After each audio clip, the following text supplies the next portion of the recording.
La líder opositora venezolana María Corina Machado le entrega su medalla del Premio Nobel de la Paz al presidente Trump en el marco de su visita a la Casa Blanca. El presidente Trump amenaza con desplegar a los militares para acabar con las protestas en Minneapolis contra las operaciones de ICE, invocando la ley de insurrección. El cantante español Julio Iglesias enfrenta el escándalo más grave de su carrera, acusado de presuntas agresiones sexuales por 2 ex empleadas, por lo que ha contratado a un reconocido bufete de abogados de grandes estrellas. Caterina Marino denuncia haber sido víctima de una violenta agresión por parte de su expareja y ahora teme que su agresor la vuelva a atacar. Muy buenas noches, hoy es jueves 15 de enero, les saluda Pamela Silva, bienvenidos a Primetime. Comenzamos en Washington, D.C., donde se produjo el encuentro entre la líder opositora venezolana María Corina Machado y el presidente Donald Trump, que la recibió en la Casa Blanca. Pedro Rojas nos habla de esta reunión desde la capital y se une con más. Adelante, Pedro. Así es, Pamela, es importante decirlo que hasta ahora no hemos escuchado de parte del presidente Donald Trump su impresión de este encuentro, pero lo cierto es que para muchos el hermetismo que reinó durante la reunión podría servir a largo plazo para la causa de María Corina Machado. Contamos con el presidente Trump para la libertad. Asegurando que su país será libre, la líder opositora venezolana María Corina Machado salió hoy de la Casa Blanca tras reunirse a puerta cerrada con el presidente Donald Trump. Venezolanos a las afueras restaron importancia al carácter privado del encuentro. Por supuesto que son reuniones que deben permanecer en privacidad y sabemos que María Corina va a ser la persona indicada. Lamentable hubiese sido que se hubiese reunido con Delcy Rodríguez. Machado le regaló a Trump una medalla de oro, parte de su Premio Nobel de la Paz, y el mandatario en una entrevista con la agencia Reuters dijo sobre ella que es una mujer muy amable. Creo que solo vamos a hablar de lo básico. La vocera de la Casa Blanca agregó. The president looks forward to obviously talking to her about the realities on the ground in the country and what is taking place. Sobre la presidenta interina de Venezuela, Delcy Rodríguez, Trump dijo a Reuters: creo que ella, Delcy, vendrá, ya saben, eventualmente vendrá. Todavía no, pero con el tiempo vendrá y yo también iré a su país.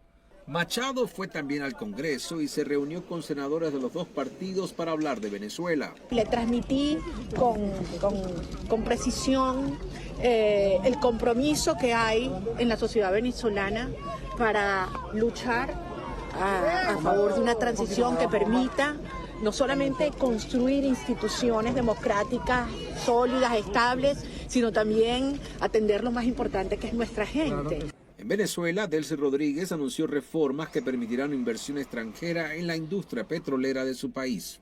Que permitan que esos flujos de inversiones sean incorporados a nuevos campos, a campos donde nunca se ha hecho inversión. Machado va a permanecer en Washington, D.C. en los próximos días, donde tiene pautado varios eventos. Además, se conoce que estará recorriendo varios estados del país para encontrarse con miembros de toda la comunidad venezolana. Pamela. Muchas gracias, Pedro, por ese reporte desde la Casa Blanca. Y después de esta visita en privado con el presidente Trump, María Corina Machado sostuvo una reunión bipartidista con senadores estadounidenses en el Capitolio. Al salir, sus seguidores y la prensa le esperaban, pero se formó un caos, como nos cuenta Claudio Seda, que estuvo presente. Veamos. Buenas noches, Pamela. Así te cuento que después de la Casa Blanca, María Corina Machado se fue al Congreso de los Estados Unidos porque tenía una reunión a puertas cerradas con un grupo de senadores republicanos y también demócratas, senadores que la apoyan. Ahora te cuento que antes de esa reunión lo que pude ver es a una mujer hispana que trabaja en el Congreso, no quiso dar su nombre. Ella le entregó un rosario entre lágrimas. María Corina lo acepta con mucho agrado, luego entra a la reunión y pues da paso a las cámaras, a los periodistas. Se le intentó hacer preguntas, ella no contestó. Luego sale de esa reunión que duró más de 1 hora y esto fue lo que dijo.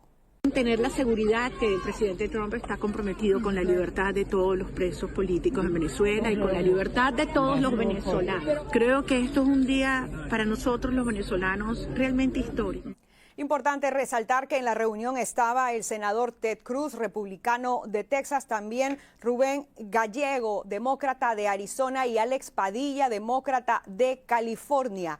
Después de esa reunión, ella iba a tener una conferencia de prensa, pero esta nunca se lleva a cabo. ¿Por qué? Porque había tanta gente que ella no podía caminar literalmente desde donde se encontraba, desde la salida del Senado hacia la conferencia de prensa, que era solamente a las afueras del Congreso. Había tanta multitud, no solamente periodistas, sino también venezolanos que vinieron de todas partes del país para presenciar para lo que ellos están llamando un momento histórico. Había incluso personas que se cayeron, la policía tuvo que estar ahí para poner orden porque fue muy caótico, y pues ella se fue sin contestar muchas de las preguntas que pues teníamos los reporteros sobre el encuentro de Donald Trump. Lo que sabemos en este momento es que se está contemplando que ella posiblemente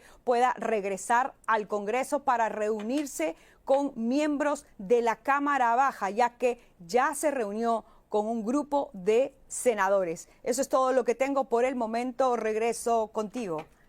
Muchas gracias, Claudia, por ese resumen. Y va precisamente para comentar más sobre esta visita de María Corina Machado a la Casa Blanca y al Capitolio. Saludamos en este momento en prime time a la periodista venezolana Carla Angola, quien también se encuentra en la capital del país. Carla, muy buenas noches, gracias por acompañarnos.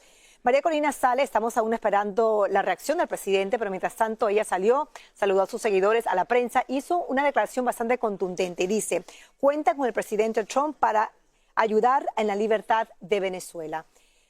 ¿Qué posiblemente le habrá dicho el presidente, Carla? ¿Se sabe hasta el momento para que ella pueda hacer esta declaración con tanta certeza? Sí, mira, gracias primero por la invitación y por haber estado, como siempre, tan pendientes de los venezolanos. Estoy en una reunión, por eso es que estoy en un lugar así un poco nada tradicional, convencional, pero lo que quería era que destacaran varias cosas, ¿no? María Corina Machado, ahí estuvimos, de hecho le hice esa pregunta, esta servidora le hizo esa pregunta, porque el principal interés que tenemos ahora los venezolanos es si efectivamente la exigencia que hizo la administración de Donald Trump al régimen, a lo que queda, el remanente del cartel dentro de Venezuela, era liberar a unos pocos, liberar a un grupo importante de presos políticos o liberarlos a todos. Por eso fue la pregunta directa que le hice. El presidente de los Estados Unidos le exigió a Delcy Rodríguez la libertad, no la excarcelación, que son cosas distintas. Excarcelar significa estar sometido todavía a medidas cautelares abusivas, ¿no? Que no pueden declarar sobre el caso, etcétera, y pueden ser secuestrados de nuevo. Libertad es libertad absoluta sin condiciones. Y ella me dijo que sí, que el compromiso de Donald Trump fue para la libertad de todos los presos políticos. Y hay que prestar atención a varias cosas. Allí en esa reunión estaban J.D. Vance, el vicepresidente de los Estados Unidos, estaba Marco Rubio y estaba Susie Wiles, la jefa del gabinete de Donald Trump. Es decir, ellos y ella sola María Corina, sin nadie de su equipo, a puerta cerrada. Y hay quienes quieren destacar esto desde el punto de vista negativo. En lo absoluto, solo los primeros mandatarios en ejercicio son quienes entran por la puerta principal. Así como ella, muchos otros líderes en el mundo han entrado por esas puertas laterales porque son procedimientos de rigor, de protocolo de la Casa Blanca. Hay que prestarle atención a lo larga que fue esa reunión. Al hecho de que iba a ser una reunión en principio de una sola hora, se extendió a casi 2 horas, y María Corina Machado y todo ese equipo salen con una sonrisa en el rostro, satisfechos de una reunión que llaman extraordinaria. Pero además, antes de empezar la reunión, o mientras empezaba la reunión, estuvimos en la rueda de prensa en la Casa Blanca de Karen Leavitt, la secretaria de prensa. Y ella se refirió en estos términos a María Corina Machado. Dijo, el presidente estaba con la expectativa de este encuentro, con una mujer valiente que representa al pueblo de Venezuela. Y además allí mismo dijo que esto nos conducía a la democracia y que necesariamente un día van a tener que ocurrir elecciones dentro de Venezuela. Creo que esos son los mensajes claves de este día. El hecho, sí, adelante. No, sin duda, muchos mensajes simbólicos que marca esta visita de María Corina a la Casa Blanca, ya sea, como dicen, por una puerta privada, y hay un protocolo, ¿no?, que también tienen que seguir. También el Premio Nobel de la Paz. ¿Qué mensaje mandó y que ella también haya confirmado que le presentó, como dijo, eso al presidente Donald Trump, y también la importancia de que ella lo haya mencionado anteriormente y que haga como cumplido con lo que había mencionado? Mira, hay una anécdota espectacular en la que ella basa el por qué le hace una presentación del Premio Nobel de la Paz, de la medalla que a ella le otorgan en Oslo al presidente de los Estados Unidos. Y fue inspirada en una anécdota espectacular de Lafayette con un pedazo de cabello de George Washington que se le entrega a Simón Bolívar, el libertador de las Américas. Y de hecho, Simón Bolívar estuvo con ese medallón que aparece incluso en los retratos más emblemáticos del libertador hasta el día de su muerte. Y ahora el pueblo de Venezuela, el pueblo de Bolívar, toma esta medalla que fue ganada por los venezolanos al pueblo de George Washington. Es perfecta la simbología y lo que entendemos es que Donald Trump se conmovió mucho con la manera en la que María Corina le presentó las razones por las cuales quería demostrarle que él también merecía ese Premio Nobel de la Paz por haber ayudado a los venezolanos a hacer básicamente lo imposible. Como decíamos en otras conversaciones contigo, el mundo siempre ha estado alarmado por lo que ocurre, sobre todo las atrocidades, los atropellos desde el punto de vista de los derechos humanos a los venezolanos, pero nunca había hecho nada tangible, nunca había hecho nada vinculante. La única persona que lo hizo, que lo decidió fue Donald Trump, esta administración y los Estados Unidos. Y ahora en lo adelante, seguramente en esas conversaciones, parte de ellas nunca las conoceremos y me parece muy bien que sea así, porque son momentos muy delicados. Claro. Allí Carla, seguramente María Corina Machado tuvo más directriz sobre qué va a hacer su papel, cuál va a ser su papel en el futuro próximo en una de estas etapas de recuperación. Y creo que eso también es esa gran pregunta, Carla, aparte del simbolismo de la visita simbólica, ¿no? También y de ese intercambio con Donald Trump, también llegó al Capitolio, se reunió con senadores, tiene un pendiente también reunirse con la Cámara Baja. ¿Hay consecuencias concretas en el Congreso tras esas reuniones, sanciones, presión diplomática, posibles elecciones? O todo eso queda en lo que es el simbolismo, ¿no? En el mensaje que está mandando al pueblo.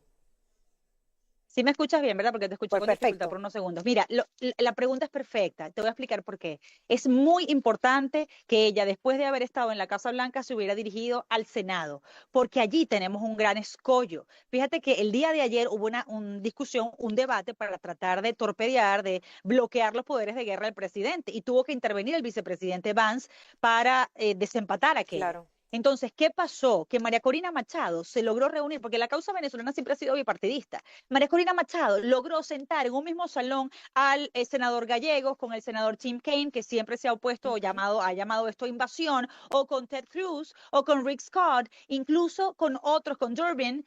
Y había senadores demócratas y republicanos que no se habían sentado juntos en un año. Y algunos de ellos fueron escépticos, iban escépticos del Partido Demócrata diciendo, no, aquí se va a sentar una radical. Y cuando salieron de allí dijeron, no es una radical, es una líder, cuídenla. Muy importante. Y eso es tan poderoso para los venezolanos, porque siempre hemos contado con demócratas y republicanos tanto en la Cámara como en el Senado. Y ese mensaje para ellos sobre la necesidad de ponerse no contra Trump, sino a favor de los venezolanos, fue absolutamente clave en esta jornada. A las otras visitas que tienen aún pautada en la capital, así que gracias por acompañarnos. Se acabó el tiempo aquí en la televisión, pero estaremos pendientes, estaremos conversando durante los próximos días también. Gracias, Carla. Seguro que sí. Gracias a ti por invitarme. Pongamos ahora la mirada en Minnesota, donde las tensiones aumentan cada día. Allá los operativos de ICE en la ciudad de Minneapolis han desencadenado enfrentamientos, como el que terminó con el disparo en una pierna contra un agente que portaba una pala y el mango de escoba. Pasamos hasta Minneapolis con Viviana Ávila, quien se encuentra en vivo con toda la información. Adelante, Viviana. Buenas noches.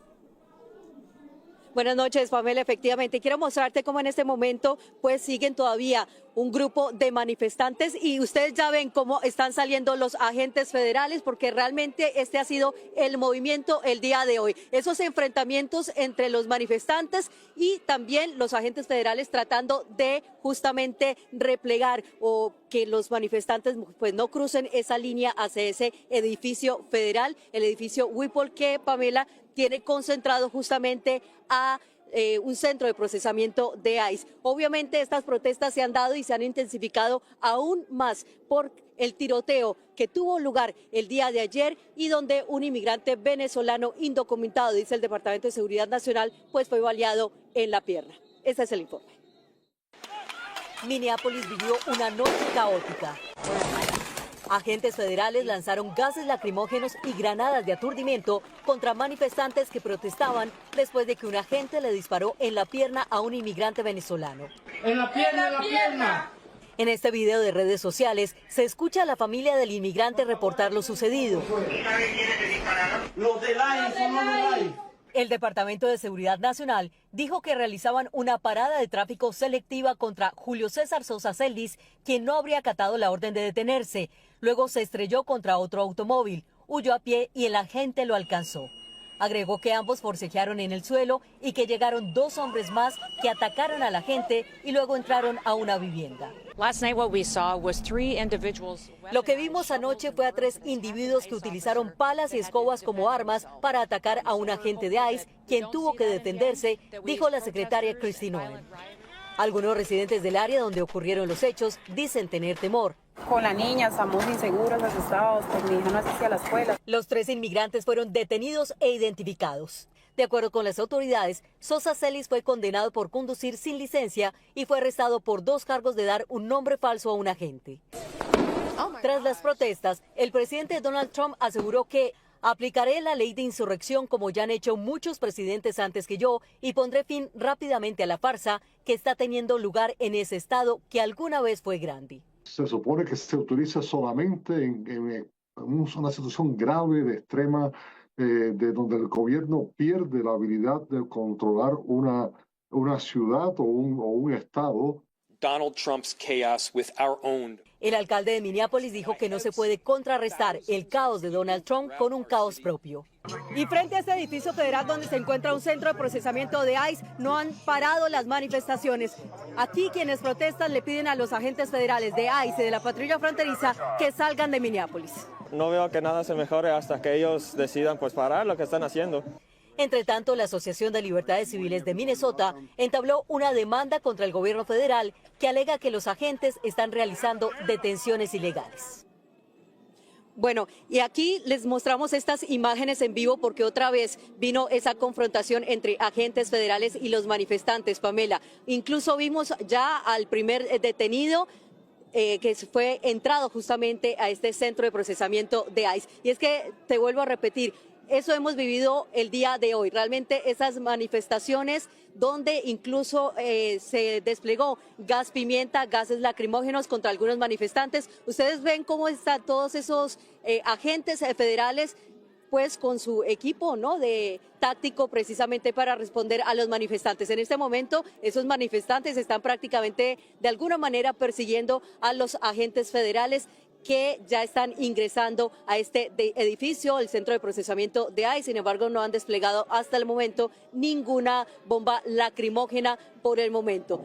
Hay que decir que la tensión sigue aquí, pues subiendo, Pamela, porque realmente no dan a retroceder, digamos, los manifestantes en el sentido de que ellos dicen no vamos a dejar de manifestarnos hasta que los agentes federales, por supuesto, salgan del estado de Minnesota. Eso es lo que han dicho. Incluso habían manifestado, Pamela, algo de, digamos, de tensión con el alcalde de Minneapolis, porque el alcalde les pidió que protestaran de manera pacífica, que no era la manera de responder un caos con otro caos, a lo que respondieron los activistas proinmigrantes, que solamente ellos están respondiendo a la violencia que han demostrado hasta el momento los agentes federales. Pamela. Ya ahí vimos las imágenes de esos agentes con sus cascos que estaban como que desplegándose un poco más cerca del centro. Viviana, ¿qué otras acciones se espera que realicen en Minneapolis para contrarrestar esta situación que están viviendo en esa ciudad? ¿Ha ayudado de alguna manera también, Viviana, la presencia de la prensa para presionar y que se mantengan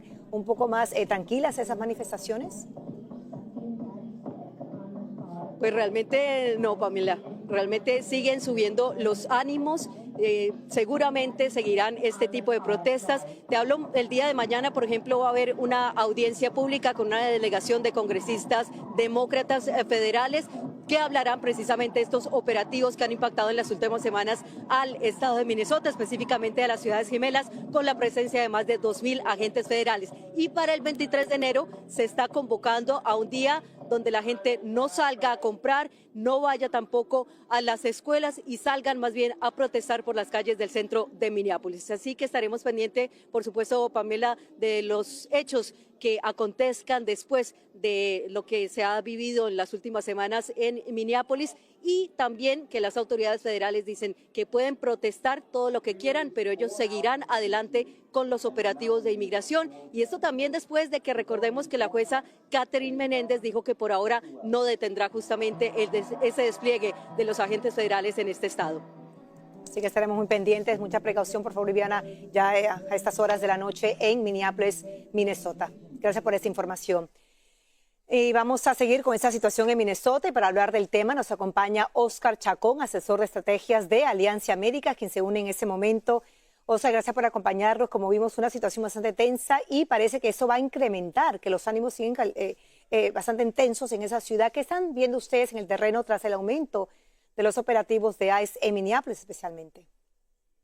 Bueno, desdichadamente la administración Trump parece muy determinada a seguir avanzando esta campaña que utiliza fuerza excesiva, utiliza incluso acciones ilegales. Es importante saber que la policía migratoria que conocemos como ICE no es un cuerpo ordinario de policía, no tienen entrenamiento para bregar con situaciones como las que estamos viendo, no solo en Minneapolis, sino las que hemos visto también en otras ciudades de los Estados Unidos.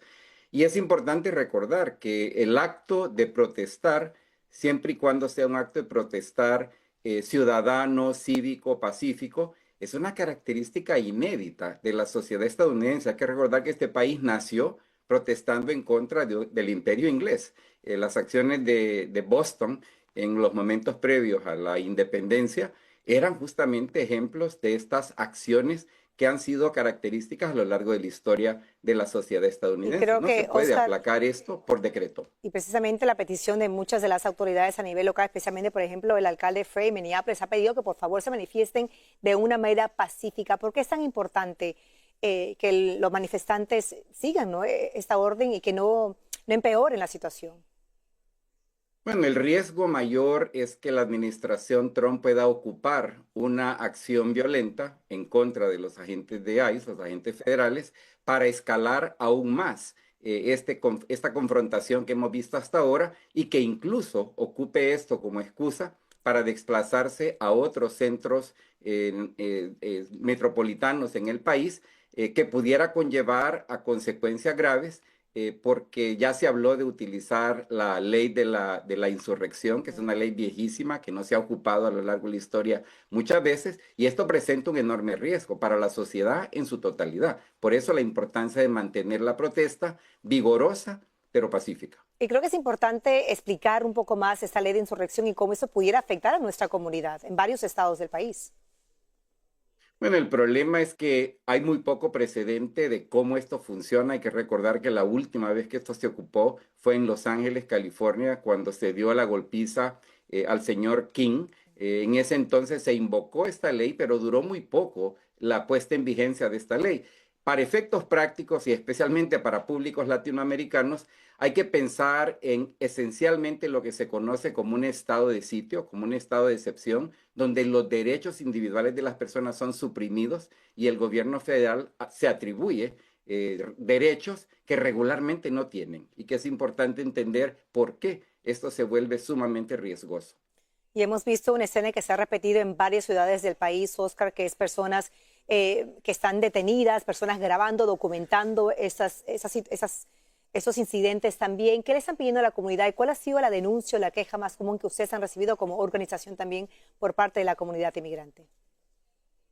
Mira, yo creo que lo más importante que la gente debe entender es que documentar lo que está pasando es crucial, porque estamos también en una batalla mediática. Hoy con la inteligencia artificial se pueden crear realidades alternativas y por lo tanto, entre mejor se documente lo que está pasando, mejor vamos a poder desafiar en las cortes lo que está sucediendo, porque esto de entrar en un momento sin precedentes, claro, viene del gobierno federal, pero también es un momento sin precedentes para ocupar leyes que a lo mejor no hemos ocupado en el pasado para asegurarnos que nadie esté por encima de la ley.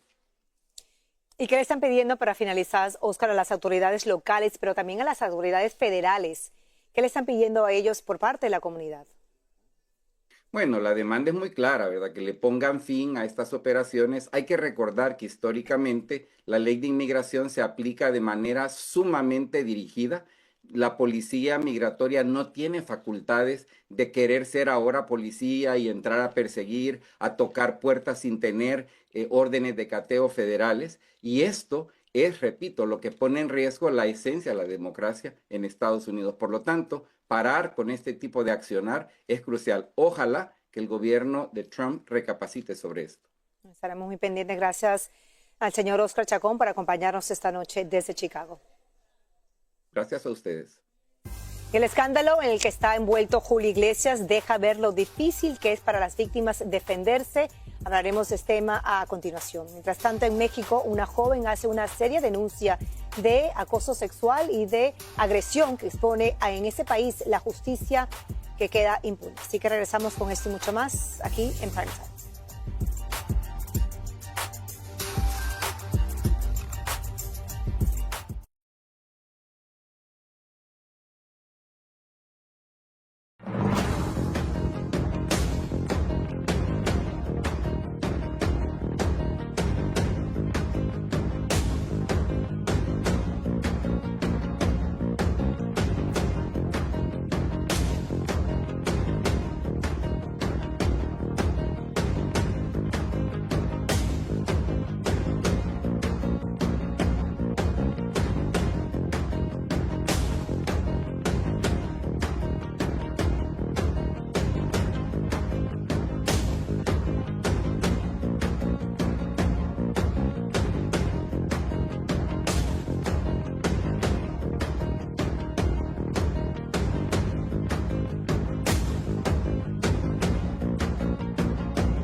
Seguimos con las 7 noticias del 24/7 Prime Time. Contamos con el presidente Trump para la libertad de Venezuela. Fue la primera declaración de María Corina Machado al salir de la Casa Blanca tras reunirse a puerta cerrada con el presidente Trump, calificando el encuentro como extraordinario. Y María Corina Machado también participó en una reunión bipartidista en el Senado de Estados Unidos. Expresó que lo que está ocurriendo hoy es histórico para la libertad en el hemisferio y que Venezuela será el aliado más fuerte que tendrá Estados Unidos en la región. El presidente Trump amenaza con invocar la ley de insurrección en Minnesota tras la escalada de protestas y enfrentamientos contra los agentes federales de inmigración. Múltiples detenciones migratorias quedan captadas en cámara en Los Ángeles para personas arrestadas en la calle, entre ellas trabajadores que saltan de techo en techo para huir de agentes migratorios. Un tribunal federal rechaza la impugnación legal presentada por los republicanos contra los nuevos mapas electorales de California que beneficiarían a los demócratas en las elecciones de medio término. Un grupo de 19 sobrevivientes de los abusos de Jeffrey Epstein envía una carta al Departamento de Justicia quejándose de que no protegieron su privacidad lo suficiente al censurar información sensible de los archivos del caso. Horas de caos y frustración vivieron usuarios de Verizon tras una falla masiva que dejó incomunicados a más de 1 millón de clientes por varias horas. La empresa asegura que el servicio ya fue restablecido por completo y que investiga lo sucedido. Estas son algunas noticias que estamos siguiendo en el momento en Prime Time. Los activistas del sur de California aseguran que en las últimas 48 horas han tenido lugar más de 20 operativos. Múltiples detenciones migratorias quedaron captadas en cámara, entre ellas trabajadores que saltan de techo en techo para huir de sus agentes migratorios. Vamos a pasar con Salvador Durán, quien tiene más información desde Los Ángeles. A las 11:02 de la mañana en la ciudad de Montebello, agentes migratorios aparecieron en el vecindario donde un grupo de trabajadores de la construcción arreglaban una vivienda. Al ver a los federales, todos subieron al techo para alejarse de su alcance. Uno de ellos intentó remover la escalera y posteriormente corrió para saltar de un techo a otro. Los agentes entonces decidieron subir y otro trabajador, asustado, también decidió escapar saltando por los tejados. Valentín, uno de sus compañeros, estaba presente. Todo pasó tan de repente, los oficiales pasaron y pues no entendemos por qué razón. Me quedé ahí, pues, me asusté al principio, pero dije, bueno, pues... El incidente no produjo arrestos porque los trabajadores que se quedaron pudieron comprobar su estatus legal. Hay que seguir trabajando, pero gracias a Dios estamos bien con las leyes. Estamos aquí en Little Tokyo, estoy un poco nerviosa, sí. Pero han ocurrido múltiples operativos y casi al mismo tiempo, las imágenes que captó Eddie Rivera muestran cuando otros agentes capturan en plena calle a un hombre hispano. Y él gritaba, ayúdeme, ayúdeme, no estoy haciendo nada malo, ayúdeme, pero... Y yo empecé a grabar, ok, voy a empezar a grabar, tengo que tener este video, pero a la vez me paralicé en cierta manera porque me dio miedo. Y por si fuera poco, otro equipo de agentes regresó a los callejones de la ciudad, donde de inmediato el público empezó a alertar de la presencia de los uniformados, quienes pidieron comprobantes de ciudadanía a varias personas. Los comerciantes de aquí de los callejones en el centro de la ciudad también se quejan de la presencia de los agentes federales, ya que al darse a conocer las imágenes de los operativos, los clientes dejan de venir, afectando así su bienestar. En Los Ángeles, California, Salvador Durán, N+, Univisión. Muchas gracias, Salvador. Vamos a cambiar de información. El escándalo más grave de la carrera de Julio Iglesias le obliga a mover sus piezas. El cantante español ha contratado al abogado de las estrellas para enfrenar esas acusaciones de abuso y control. Por otra parte, la mayoría de las víctimas de esos maltratos guardan silencio. Gerardo Reyes de Univisión Investiga nos explica un poco más. Veamos. Esta es la puerta por donde me escapé. Desesperada porque no podía salir de la villa de Julio Iglesias en Punta Cana, República Dominicana, Rebeca decidió escaparse una noche de 2021 para encontrarse con un joven español, según explicó. Regresaría más tarde. Me vuelo por la pared, pisar, tú sabes, la agilidad y volar la otra pared sin que el seguridad me viera. Eran tiempos de pandemia. Iglesias había ordenado que sus empleadas solo salieran de descanso cada 3 meses. Rebeca, quien escogió el nombre para proteger su identidad, dice que le contó a su amigo de los encuentros sexuales con Iglesias. Y él comienza como a decirme que, mira, están abusando de ti, están jugando contigo. El amigo confirmó esta versión a los periodistas del diario.es. Este fue un día más en un lugar que Rebeca comparó con una cárcel de Palmeras. Un sitio donde se sentía no solo atrapada físicamente, sino bajo el acoso sexual y emocional de su jefe, explicó. El abusador alterna abuso con recompensa. Y las emociones también son ambivalentes. Es miedo, pero una cierta lealtad aprendida, una cierta dependencia. Acá hay una asimetría de poder extraordinaria. Rebeca recuerda que ella no lograba descifrar por qué sentía que su voluntad quedaba anulada frente a las exigencias de Iglesias. No tenía opción de decir que no. Era como que yo ni siquiera en ese momento pensaba en que yo pudiera perder mi trabajo. Es que me sentía como empujada a hacerlo sin decir que no. Hay miedo a las consecuencias, miedo a las represalias, miedo a dudar de su propia percepción. Laura, quien fue fisioterapeuta de Iglesias y también cambió su nombre para esta entrevista, no tuvo encuentros sexuales con el cantante. Ella se negó y continuó trabajando bajo la constante insistencia de su paciente de hacer un trío sexual, dijo. Tú no te esperas estar en un lugar donde sea tan normalizado el maltrato. Rebeca debía participar en los tríos hasta 5 veces a la semana, según explicó. Solamente me dejaban como descansar cuando estaba su esposa con él en Punta Cana.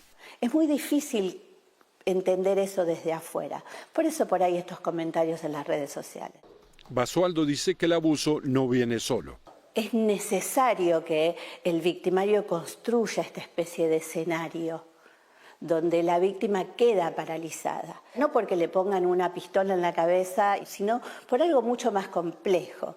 La víctima termina perdiendo su sentido de control, su sentido de autoestima, su seguridad. Y eso, cada vez que él viajaba el En Miami, Gerardo Reyes, N+, Univisión. Muchas gracias, Gerardo Reyes, por ese informe. Le contamos, mientras tanto, que en México, la joven universitaria Caterina Marino denuncia haber sido víctima de un nuevo caso de violencia de género en ese país. Aunque el Tribunal Superior de Justicia le otorgó medidas de protección, ella asegura que sigue bajo peligro. En su denuncia, ella dice que su agresor sigue muy cerca de ella. Escuchemos el relato de la agresión de la cual fue víctima. Me sujetó los brazos, me inmovilizó, mientras con el puño cerrado comenzó a golpearme brutalmente mientras yo le pedía que parara porque sentía que me estaba matando. Y ese terrible caso deja ver algunas de las fallas más preocupantes de la justicia en México, pero ¿qué les parece si conocemos un poco más sobre esa historia? Para eso vamos a invitar en este momento a Caterina Marino, quien recibimos en Prime Time en compañía de su abogado, el señor Jorge Nader López, quien se une en este momento. Caterina, gracias por acompañarnos. Un testimonio muy impresionante, la verdad. Ha pasado casi un mes desde que ocurrió esta agresión y aún dices que sigues con mucho temor. ¿Por qué tu agresor aún sigue libre? Hola, muchas gracias por el espacio. Creo que esa pregunta en torno al tema legal, toda esa parte es mejor que la conteste Jorge, que está más actualizado del caso. Adelante, Jorge, y después podemos conversar con Caterina sobre por qué ella sigue con tanto miedo. Claro que sí. En realidad, digamos, voy a contestar la pregunta en dos partes. Primeramente, decirte que existe un procedimiento penal en curso. La Fiscalía General de Justicia de la Ciudad de México ya tiene el caso sobre sus manos y este sujeto en realidad sigue libre porque el procedimiento penal en México tiene una serie de fases que se deben de respetar para eventualmente procesar al sujeto imputado y entonces eventualmente que se puedan discutir medidas cautelares para que ingrese a prisión preventiva justificada. No podemos revelar mucha información al respecto porque tú sabes que las investigaciones penales son privilegiadas, pero lo que sí te podemos decir es que la Fiscalía está haciendo su trabajo, la Secretaría de las Mujeres también está haciendo su trabajo y nosotros, por lo que hace a la asesoría jurídica y a la víctima, ya hicimos todo lo que estaba en nuestras manos para poder actuar. Caterina, cuando dices que de milagro pude escaparme, ¿qué tan cerca estuviste de perder la vida ese día y cómo decides y por qué decides compartir tu testimonio a través de las redes sociales? Pues es una pregunta complicada. La magnitud de los golpes pues fue muy fuerte. ¿Qué tan cerca estuve? Pues no lo sé, yo lo sentí muy cerca. Yo sentí que si no me hubiera podido escapar, pues no sé si hoy estaría aquí contando esa historia, no lo sé. Fue un momento muy complicado. Insisto, gracias a Dios pude escaparme y hoy estar contándolo. Y también hoy estar sin una secuela médico, o sea, algo médico importante en mí. ¿Y qué mensaje, Caterina, quieres mandarle a otras mujeres que hoy están viviendo violencia, que todavía dudan en denunciar? ¿En tu caso hubo alguna señal, hubo un patrón anteriormente? Pues creo que cada mujer tiene una historia particular con su agresor. En mi caso no hubieron señales de preocupación o muy alarmantes antes. Obviamente después de una vivencia de este tipo, de esta pesadilla, pues mi perspectiva de las cosas pueden haber cambiado un poco, tal vez notar algunos comportamientos de agresividad o violencia, pero lo que yo les diría es que alcen la voz, que denuncien, que la gente las va a escuchar. Yo he recibido muchísimo apoyo y también te hace sentirte un poco cobijada por la gente, el que te apoyen en una situación así. Por supuesto, y muchos han celebrado esta valentía de romper el silencio, de hablar, de alzar tu voz. Vemos físicamente que paulatinamente has sanado estas heridas que son, la verdad, que impresionante cuando vemos las imágenes. Pero ¿cómo estás tú, Caterina? ¿Cómo te encuentras hoy en día? Sí, gracias a Dios ya he ido sanando. Ha sido un proceso médico largo. He tenido un equipo médico todo el tiempo conmigo. No tuve ninguna secuela, digamos, que me vaya a dejar algún problema permanente. El ojo izquierdo ha ido mejorando, casi está al 100%. Y pues ahora también tratar la parte emocional, psicológica, atención de toda esta parte que aunque no se ve, pues te va cambiando. ¿Cómo reaccionó tu familia, Caterina, cuando se enteraron de lo que había ocurrido? Me imagino que compartiste con ellos antes de hacerlo público. ¿Cuál fue la reacción de tu familia? ¿Y qué lección aprendieron ellos también? Pues fue un proceso bien complicado. Toda mi familia ha sufrido muchísimo. En mí fue el daño físico, digámoslo así, pero ha sido algo que ha dejado una marca emocional y psicológica en todos nosotros, en todo mi círculo. Tienen miedo, obviamente, están muy preocupados porque yo esté bien, porque esta persona no vuelva a acercarse a mí, porque yo sane, porque esté segura. Entonces ha sido una pesadilla en general común para toda mi familia, para mi círculo cercano, y de la que poco a poco estamos tratando de salir. Por supuesto, es un proceso. Abogado, ¿qué tendría que pasar legalmente para que este caso tenga consecuencias reales y no quede en la impunidad? Lo que tiene que pasar es que la Fiscalía procese a este sujeto conforme a lo que tiene que, digamos, sin que nosotros revelemos mayor información por lo mismo, para que el caso no se ponga en riesgo.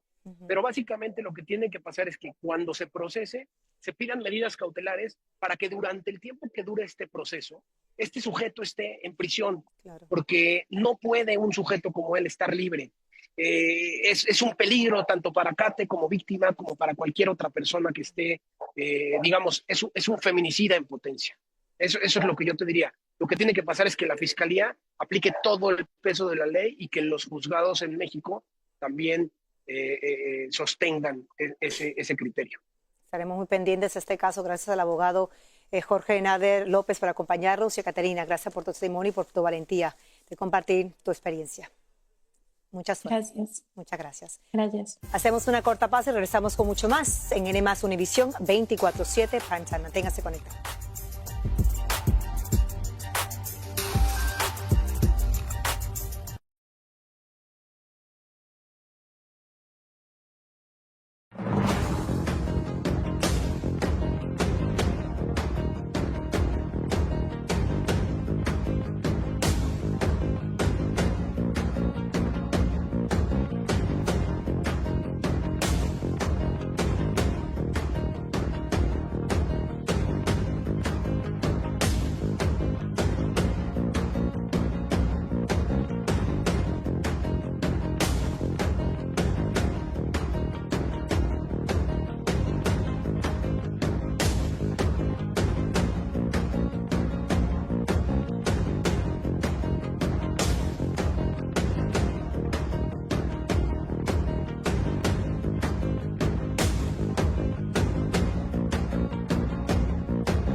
Seguimos con mucho más de N+ Univisión 24/7 Prime Time. Le contamos que ya está disponible aquí en ViX el exitoso podcast El Rincón de los Errores, conducido por Marimar Vega y el doctor en psicología Efrén Martínez. Ellos nos ayudan a abordar los errores como un punto de partida para el crecimiento personal a través de conversaciones profundas, honestas, junto a invitados de primer nivel. Ese podcast se ha convertido en uno de los más escuchados en español y estamos contentos de ahora poder disfrutarlo a través de ViX. Es un placer tener la oportunidad de conversar en este momento con los creadores y protagonistas de este podcast, Marimar Vega y el doctor Efrén Martínez. Doctor Marimar, bienvenidos. Muchas y gracias. Felicidades. Muchas gracias. Qué lindo tener un proyecto que tiene tanto éxito y que sigue cambiando y afectando tantas vidas. Me encanta porque el error es un punto de partida. ¿Uno aprende los errores, doctor? Ojalá. Tienen un potencial iluminador tremendo porque es una oportunidad de evolucionar, de flexibilizarte, de abandonar el perfeccionismo y de saber que somos seres en evolución. Algunos lo hacen más rápido, otros se demoran más tiempo en aprender. Es un proceso. Marimar, han tenido una gran variedad de invitados. ¿Qué lección te has llevado tú de cada invitado? ¿Cuál ha sido la que más te ha impresionado a lo curso, ¿no? de esta larga trayectoria del podcast? Mira, yo te podría decir que en general, que la vulnerabilidad hoy es un poder, si así lo quieres decir. Que la vulnerabilidad hoy conecta con los demás, que la gente por escuchar tu historia, tus errores, porque todos nos equivocamos, nadie está exento, no importa si sales en la tele, si eres exitoso, si tienes dinero, si no lo tienes, todos nos equivocamos. Y ser vulnerable y contar tu historia ayuda mucho y la gente se siente muy acompañada en estos procesos. Muchos dicen, doctor, que a veces uno tiene que tocar fondo para admitir que cometió un error, para aprender de ese error. ¿Es verdad eso? No, en absoluto. Hay gente que sí, por supuesto, pero imagínate llegar hasta las últimas consecuencias para uno aprender por el camino de la vida. Precisamente estos espacios son para que nos miremos a los ojos y digamos, oiga, yo puedo frenar ya, yo puedo evitarme ciertas cosas y si otras personas lo han hecho, yo hago parte también de lo mismo. Vi que uno de los episodios más vistos, a mí me llamó mucho la atención, es que si los hombres y las mujeres ya somos incompatibles. ¿Qué otro tipo de temática van a poder encontrar, Marimar? Me gusta que cause un poco de risa, porque vi también mucha diversidad en lo que es la temática de los errores, ¿no? Pueden acaparar muchos temas. Sí, claro. Nosotros tenemos un formato original que es con gente del medio del espectáculo, si así lo queremos llamar, que fueron las primeras temporadas. Y después empezamos a invitar también a especialistas en diferentes temas. Entonces la gente tiene una variedad grande que va a poder encontrar distintos temas como este que comentas, que fue el episodio que salió el domingo, y creo que hoy es algo que a la gente le llama la atención. Ya tiene más de 25,000 vistas, así que hay muchas personas que están cuestionando, ¿seré yo o es que ya nos hemos convertido, ¿no? Incompatibles? Pues lo que nos dimos cuenta ahí es que las mujeres hoy por hoy de repente tenemos una expectativa muy alta en lo que esperamos de los hombres. De un hombre que pareciera que aún no existe. Exacto, queremos que sean vulnerables, pero al mismo tiempo que sean proveedores, pero al mismo tiempo que sean sensibles, pero que no tanto, pero que vayan al gimnasio, pero no tanto. ¿No? Entonces, este doctor hizo un experimento donde se dio cuenta que las mujeres decimos muchas cosas que queremos, pero seguimos a veces escogiendo con el estómago. Y eso causó pues muchísimos comentarios y opiniones. Claro, porque a ti te piden ser vulnerable, ser sensible, dice perfecto, y una vez uno es vulnerable y sensible, se vuelve el mejor amigo. Entonces ya no es una opción. En ese camino, doctor, de aprender de los errores, ¿qué tanto hay de emociones y qué tanto hay de ciencia, ¿no? Para tratar de entenderlos y aprender de ellos. Mira, el perfeccionismo, la búsqueda de evitar el error constantemente está asociado a problemas cardiovasculares, está asociado a bruxismo, a contracturas musculares, a problemas de vías digestivas como el colon inflamado, está asociado a mayor ansiedad, está asociado a depresión, mientras que la flexibilidad psicológica está asociado a mejor salud, a más felicidad, a más resiliencia, lo vale todo. Así que hay que aprender y vamos a aprender mucho con ese podcast. Tienen las pantallas de Primetime para que inviten a nuestros televidentes a que sintonicen y que disfruten de errores, Rincón de los Errores. Bueno, los invitamos a que no se pierdan el Rincón de los Errores por ViX y por todas las plataformas de audio. Van a encontrar muchísimos episodios y todos los domingos sale un episodio nuevo. Y estamos en plena temporada Miami, así es que vamos a poder encontrar muchas cosas hermosas. Y muchos invitados muy interesantes. Muy, muy interesantes. Tuvimos gente de Miami muy interesante. Así que estaremos muy pendientes a través de ViX. Gracias al doctor Efrén Martínez, a Marimar Vega por acompañarnos y mucha suerte ya en esta otra temporada de este podcast. Muchas gracias por el Felicidades. Gracias. Hacemos una corta pausa y regresamos con mucho más de Primetime. Manténgase conectado. Univisión. Ahora somos más. Más fuertes, más cercanos, más juntos que nunca. Ahora somos más. N+ Univisión.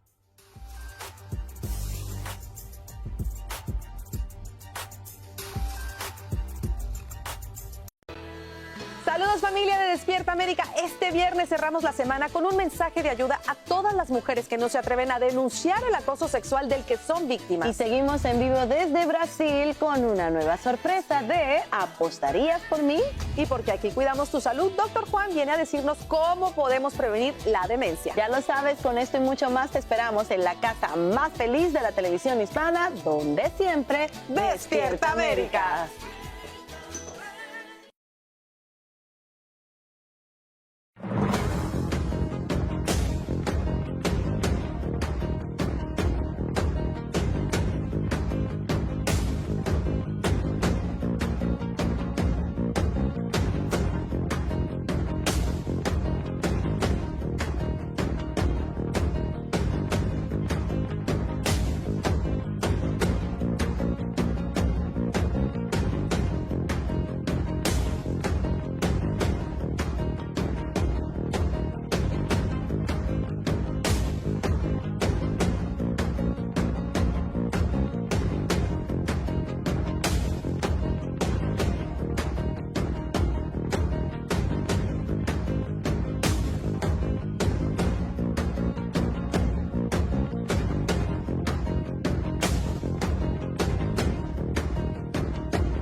El Departamento de Defensa de Estados Unidos habilitará el uso de Grok, el chatbot de inteligencia artificial desarrollado por Elon Musk, en su red interna antes de que acabe el mes de enero, lo que marca un hito importante en el avance de las tecnologías de inteligencia artificial dentro del ámbito militar.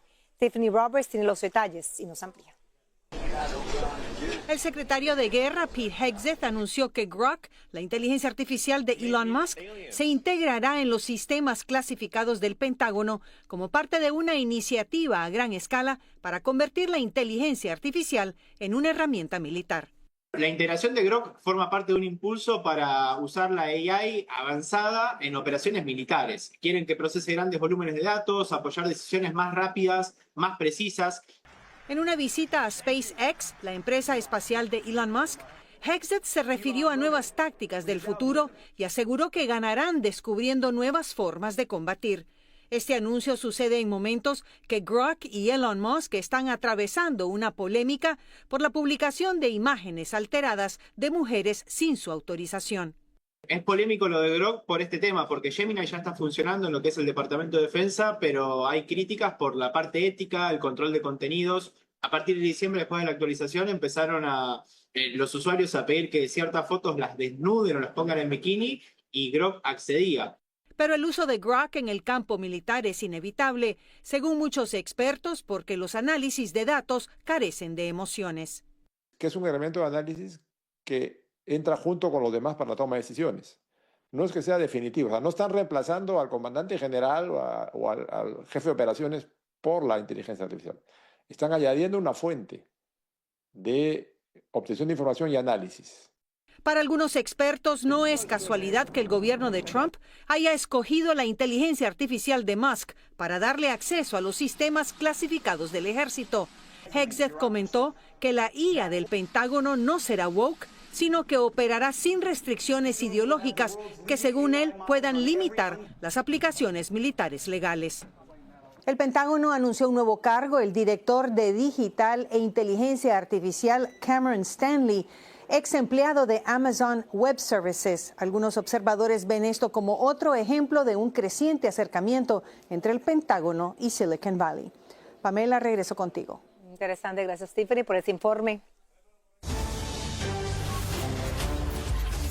Seguimos con una noticia de último minuto. El presidente Trump acaba de compartir a través de su red social Truth el siguiente mensaje, que fue un gran honor recibir a María Corina Machado en la Casa Blanca. El presidente Trump también se refirió a Machado como una mujer maravillosa y agradeció que le entregara la medalla del Premio Nobel de la Paz que se le entregó a la venezolana recientemente por su lucha al frente de la oposición venezolana. Vamos a cambiar de información, vamos a hablar del Departamento de Guerra, porque ¿cuánto calculan que costará cambiar la marca y la imagen del Departamento de Defensa al Departamento de Guerra, como lo exige la orden ejecutiva del presidente Trump? La oficina no partidista de presupuesto del Congreso estima que el costo podría estar entre 10 y 125 millones de dólares. El rango que dan es bastante amplio porque el Pentágono no ha dado detalles de sus planes. Una reciente encuesta de la cadena CNN asegura que casi 3 de cada 4 estadounidenses no quieren que Estados Unidos intente tomar el control de Groenlandia. Según este sondeo, casi todos los demócratas encuestados se oponen a la idea y aproximadamente la mitad de los republicanos encuestados se niegan a una posible intervención. Hay que recordar que Trump quiere que Estados Unidos tome el control del territorio autónomo de Dinamarca. Así nos despedimos. Tendremos mucha más información mañana aquí a través de N+ Univisión 24/7 Primetime. Manténgase siempre informado aquí en VIX 24/7. Buenas noches y hasta la próxima.